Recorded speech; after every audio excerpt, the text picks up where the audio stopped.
Mkuu Mheshimiwa Ado Shaibu Ado. Mheshimiwa Spika, ninakushukuru sana kwa kuniona. Mheshimiwa Spika, vita vinavyoendelea Mashariki ya Kati vimeleta madhara makubwa sana kwa uchumi wa dunia. Ukiacha suala la kupanda kwa bei ya mafuta ambalo umeshalitolea mwongozo jana, wachambuzi wa mambo wanasema kwamba vita hii ina matokeo makubwa sana yenye athari hasi kwenye biashara ya kimataifa, kwenye sekta ya bima, kwenye sekta ya uagizaji wa bidhaa muhimu, kwenye biashara ya madini, kwenye usafiri wa anga wa kimataifa. Hii maana yake ni kwamba Tanzania haiko salama. Swali kwa Waziri Mkuu, nataka kujua ni kwa namna gani serikali imefanya tathmini juu ya athari ya vita hivi kwa mipango ya kiuchumi ambayo tunaendelea nayo na mingine tutayoipanga hivi sasa na hatua ambazo imejipanga kuzichukua. Asante.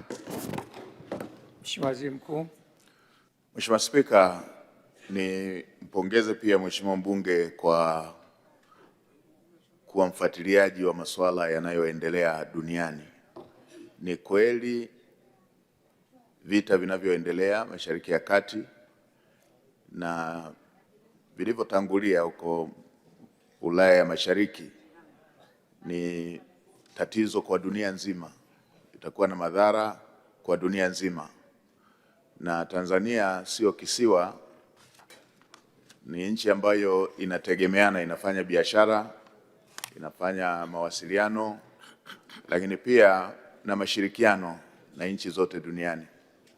Serikali imekwisha kufanya tathmini ya awali kupitia sectors mbalimbali, ndio maana tumeweza kupata maoteo kwamba kutakuwepo na mabadiliko ya bei katika baadhi ya shughuli zetu za kiuchumi, ikiwemo la awali kabisa ambalo limeshajitokeza la kupanda kwa mafuta, lakini na mengine kama ambavyo Mheshimiwa mbunge aliyoyataja yakiwemo ya bima, lakini kutakuwepo pia na matatizo yatakayojitokeza yanayohusiana na matatizo kwenye masoko ya fedha kule duniani ambako sekta binafsi na serikali tumekuwa tukitumia kama chanzo cha kupata fedha za kutekeleza miradi ya maendeleo kwa njia mbalimbali.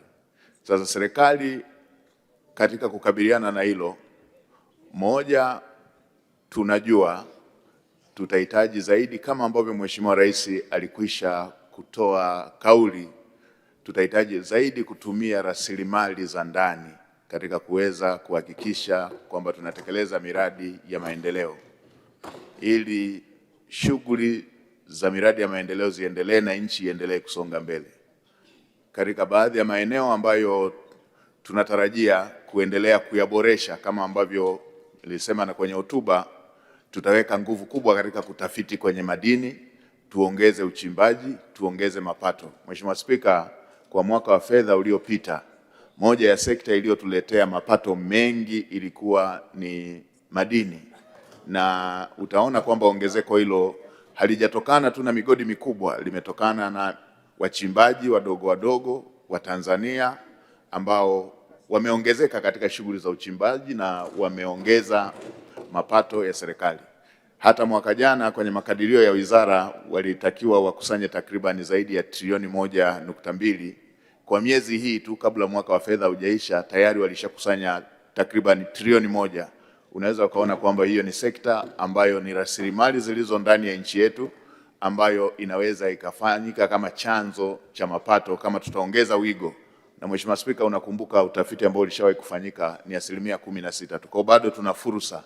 Na Mheshimiwa Spika, nchi yetu kila wilaya ni madini. Kwa hiyo hii ni moja ya sekta ambayo tunadhani tutaongeza nguvu ya kutafiti ili tuweze kujitegemea kimapato ndani ya nchi. Lakini eneo lingine tunalotarajia kulifanyia kazi ni kubana matumizi. Lazima tubane matumizi katika maeneo ambayo si ya lazima ili kuelekeza fedha hizo kwenye miradi ya maendeleo.